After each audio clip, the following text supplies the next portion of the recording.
La leishmaniasis cutánea es una enfermedad causada por la picadura de un parásito llamado flebotomo del género de la leishmania, que presenta manifestaciones como bultos, erupciones y úlceras caracterizadas por ser indolora, causando síntomas a los pocos días de ser infectado o mucho tiempo después. El sistema inmunológico del cuerpo responde a la presencia de los parásitos desencadenando una respuesta inflamatoria para poder combatir la infección. Compañeros, en el siguiente video les presentamos un caso sobre un paciente de 62 años de edad con antecedentes de hipertensión arterial que presentaba una herida leve en la cara con tejido necrótico, evidenciándose de forma circular con bordes definidos. Esta herida se encontraba ulcerada y no presentaba dolor con respecto a estos síntomas, lo que correspondía a una leishmaniasis cutánea. Pero ¿cómo se da el inicio de esta enfermedad? La interacción con el sistema inmunitario empieza desde el momento en el que ocurre la picadura del mosquito. El insecto inyecta sustancias vasodilatadoras y la enzima hidronolinasa, induciendo la salida de una pequeña porción de sangre con la que se va a alimentar. Inmediatamente, el sistema inmunitario innato participa activando el sistema de complemento, liberando cininas que producen vasoconstricción, activando la coagulación que producen trombosis de los vasos lacerados y la llegada de macrófagos residentes y de neutrófilos sanguíneos al sitio de la lesión. En conclusión, estos podrían inferir en la alimentación del mosquito y la transmisión de la enfermedad. No obstante, la saliva del insecto contiene potentes sustancias vasodilatadoras como la adenosina, antiagregantes plaquetarios, apirasa y sustancias estimuladoras de la producción de la prostaglandina E2. Estos mecanismos son utilizados por el insecto para favorecer su alimentación, reduciendo la inflamación y facilitando la transmisión del leishmania. En primer lugar, la leishmaniasis cutánea se puede manifestar de dos formas: promastigotes con forma flagelada dentro del mosquito y amastigotes sin flagela dentro de las células infectadas. Una vez inoculados los promastigotes y activada la cascada de complemento, se lisa aproximadamente el 90% de los promastigotes metacíclicos inyectados. Sin embargo, hay un 10% que sobrevive. Esto ocurre porque el promastigote metacíclico es más resistente a la lisis por complemento que el promastigote procíclico, debido a su grueso glicocáliz. También el parásito contiene sinasas que fosforilan a C3, C5 y C9, provocando su inactivación. La activación de complemento favorece la liberación de las anafilotoxinas C3A y C5A, que son potentes agentes quimotácticos para neutrófilos polimorfonucleares, monocitos y también los mastocitos, que juegan un papel importante en esta respuesta de quimioatracción de neutrófilos polimorfonucleares en presencia del parásito. Los mastocitos liberan sus granulus de el factor de necrosis tumoral, que es quimotáctico para los neutrófilos polimorfonucleares.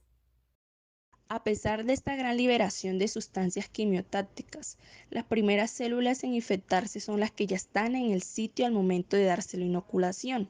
Es por esto que los macrófagos residentes son los primeros en verse afectados. Estos fagocitan normalmente y luego de la fagocitosis ocurre la función del endosoma con el lisosoma con la consecuente degradación del elemento fagocitado. Pero el parásito va más allá.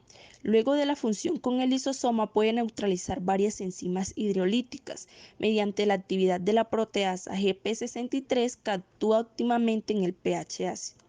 Pero los parásitos que resistieron la lisis por complemento mediante el receptor CD11B, CD18 y mediante el receptor de la mano fucosa que se une a los residuos de la manosa del lipofosfolicano que interactúa con la proteína C reactiva que favorecen la fagocitosis a través del receptor de dicha proteína.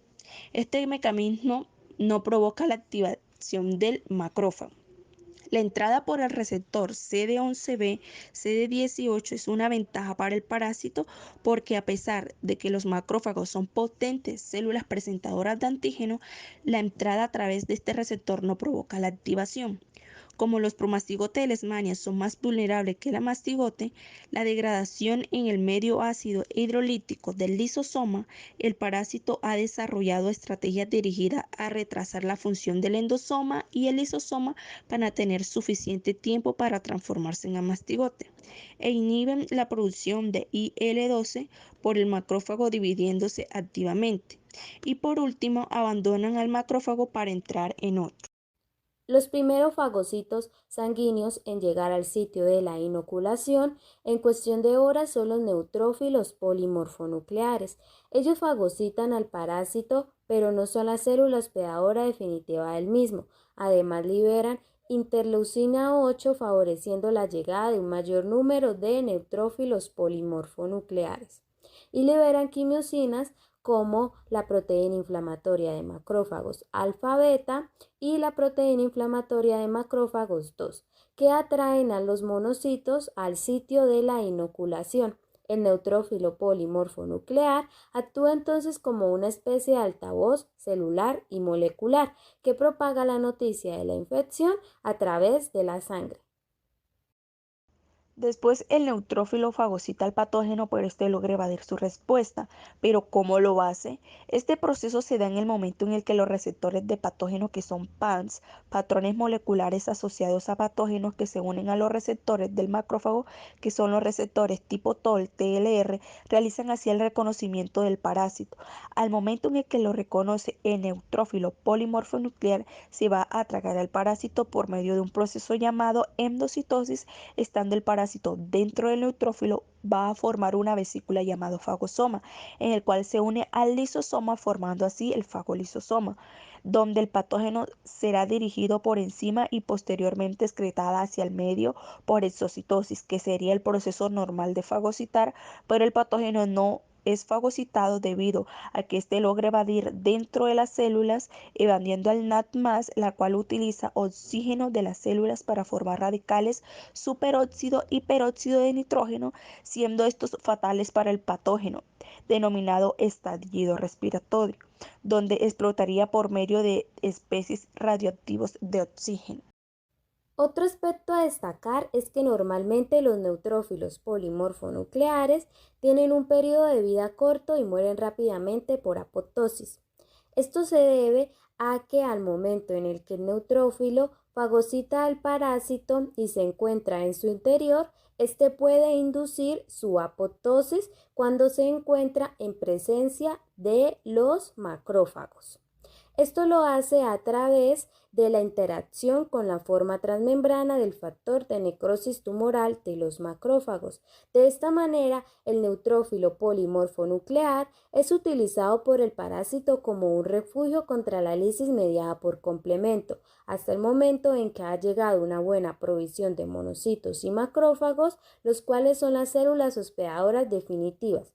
Una vez presentes los macrófagos, se favorece la apoptosis de los neutrófilos polimorfonucleares. Normalmente, la fagocitosis de los neutrófilos polimorfonucleares apoptóticos por parte de los macrófagos no genera una respuesta inflamatoria. De esta manera, el parásito utiliza los neutrófilos polimorfonucleares como un caballo de Troya para entrar a los macrófagos sin despertar una respuesta microbicida. Por otro lado, las células natural que le cumplen un papel fundamental en la respuesta inmune, no específica a la infección primaria con la leishmania, ya que estas células pueden controlar localmente la diseminación del parásito mediante la producción del interferón Y, la regulación del macrófago y la eliminación de los parásitos que aún no han entregado a los macrófagos. La llegada de las células dendríticas al sitio de la inflamación marca el inicio de la respuesta adaptativa. Esta llegada se relaciona con las concentraciones de interleucina 12 y se relaciona con el patógeno por medio de los receptores tipo TOL. Estas células fagocitan a la mastigote para poder realizar la presentación antigénica utilizando receptores CD16 y CD64. Esta fagocitosis favorece la activación de las células dendríticas que se dirigen hacia los ganglios linfáticos y aumentan la expresión de las moléculas del complejo mayor de histocompatibilidad clase 1 y clase 2 y de sus moléculas coestimuladoras. Además, la capacidad de la célula dendrítica ante la presentación antigénica extracelular fagocitado mediante la vía del complejo de histocompatibilidad clase 1 depende de una vía especial que permite que la translocación de proteínas desde el fagosoma hacia el citosol y que depende de la proteína chaperona CET61. Este mecanismo se le denomina transpresentación antigénica y hace posible que las células dendríticas puedan activar a los linfocitos TCD8. Cuando los linfocitos TCD8+ reconocen el complejo antígeno MHC clase 1 en las células infectadas, se activan y se vuelven citotóxicos, desencadenando una serie de señales intracelulares que llevan a la proliferación y diferenciación de los linfocitos CD8+. Esto significa que son capaces de liberar sustancias tóxicas como perforinas y granzimas que inducen a la muerte de las células infectadas por leishmanias y producen y migran a la piel y allí interactúan con los macrófagos infectados con ayuda de los linfocitos CD4+. Por otro lado, al presentar el complejo mayor de histocompatibilidad clase 2, activa los linfocitos T reguladores, que desempeñan un papel importante en la producción de interleucina 10. Los linfocitos T reguladores son una fuente importante de interleucina 10 como parte de una respuesta antiinflamatoria.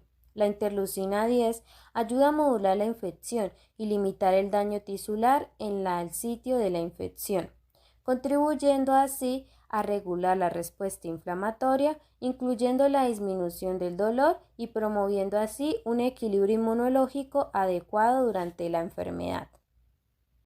Además, este complejo mayor de histocompatibilidad clase 2 también activa las células TCD4+ en el tipo de T colaboradores TH1, como el interferón gamma y el interferón alfa.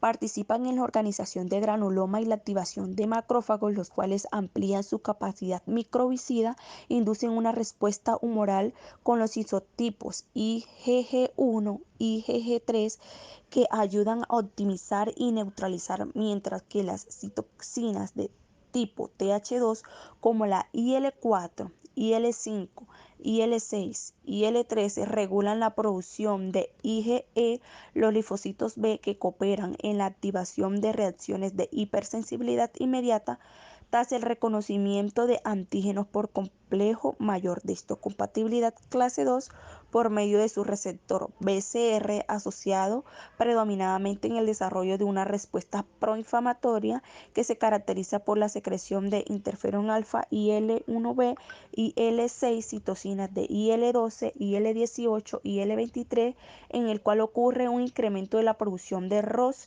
altamente microbicida y especies reactivas de nitrógeno IRN, peróxido de hidrógeno, superóxido, radicales hidroxilo y no, mediante la activación de complemento multiproteico encargado de producir especies reactivas de oxígeno NAT, oxidasa y óxido nítrico sintasa, inducible INOS y una fagocitosis mejorada, lo que conduce al control de la infección. Más la ayuda de las TH17, que participan en el equilibrio de las citocinas inflamatorias, modulando la inmunidad adaptativa y también secretando la citocina interleucina 17, que contribuye al reclutamiento de neutrófilos. Como tal, la producción de la inflamación en la leishmaniasis cutánea es de gran importancia, ya que ayuda a controlar la infección y limitar la propagación del parásito de la leishmania en la piel, reclutando células del sistema inmunológico que pueden eliminar las células infectadas y de esta manera combatir la infección, promoviendo la cicatrización y regeneración de las lesiones cutáneas.